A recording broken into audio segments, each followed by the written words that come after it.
Саламатсыңдар ма балалар? Дүниетану сабағына қош келдіңіздер. Бүгінгі сабағымыздың тақырыбы ертеде қалай тамақтанған. Сендер бұл сабақта ертеде адамдардың қалай тамақтанғанын, сонымен қатар ұлы жібек жолы туралы білетін боласыздар. Балалар, бүгін менімен бірге саяхатқа барғыларың келе ме? Ендеше мен сендерге өткен заманға ұлы жібек жолына саяхаттауды ұсынамын. Мен саяхат жетекшісі боламын, ал сендер саяхаттаушы топ мүшелері болыңдар. Біз адаспай тура жүру үшін тарихи картаны пайдаланамыз. Ұлы жібек жолы дегенді білесіңдер ғой. Ол халықаралық сауда жолы.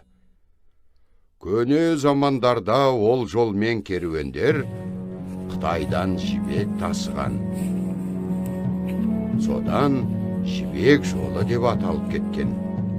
Ол керуен жолы Еуразия елдерінің экономикалық және мәдени байланыстарының дамуына зор ықпалын тигізген. Жібек жолының негізгі желісі біздің дәуірімізге дейінгі 3-ші ғасырда салынған еді. Бұл өте ерте заман.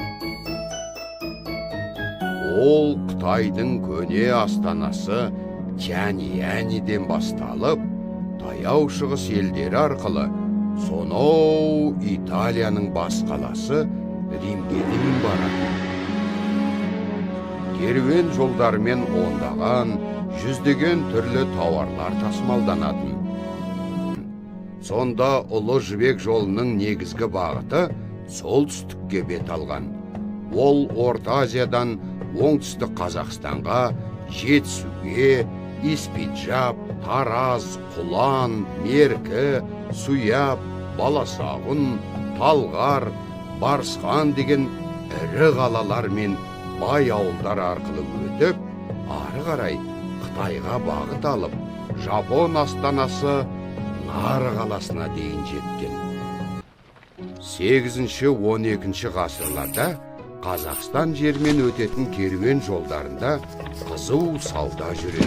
Ол жолдар ертістегі Қимақтар қағанның ордасына дейін жетіп, ары қарай оңтүстік Сібірге, Сырдариядағы Оғыз мемлекетіне, Дешті Қыпшақ, содан шығыс Еуропаға баратын. Ұлы жібек жолы саудамен қатар жаңа қалалар мен сауда орталықтарының да пайда болуына ықпалын тигізген.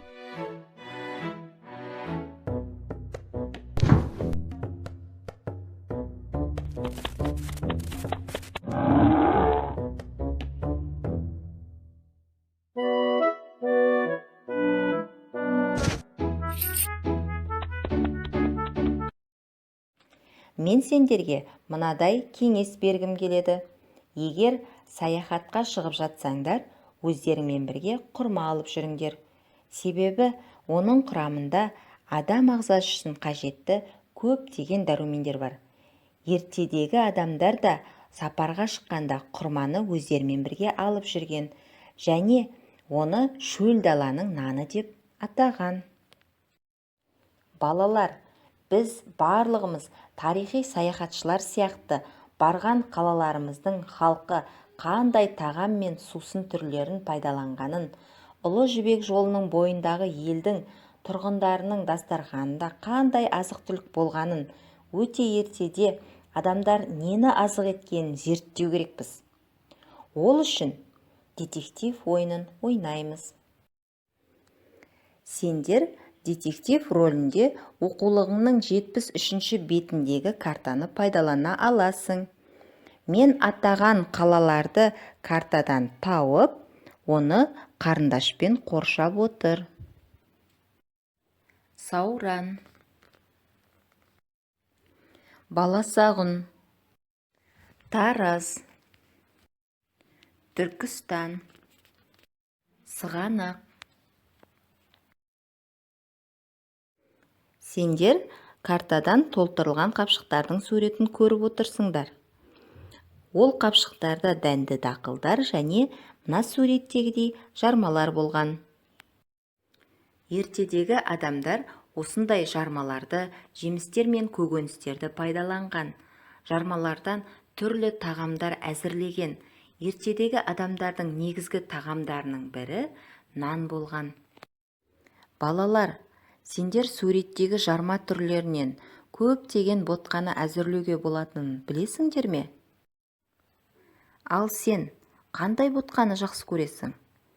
Таңғы аста саған анаң қандай ботқа әзірлеп береді? Ботқаның адам ағзасына пайдасы зор. Сондықтан таңғы асқа әзірленген ботқаны тауысып жегенің дұрыс. Енді бәріміз бірге дирижер ойынын ойнайық. Мен суреттерді көрсетіп, дирижер таяқшасын көтергенде, сендер сол суретке қатысты бүгінгі сабақта меңгерген тірек сөздеріңді айтып отырыңдар.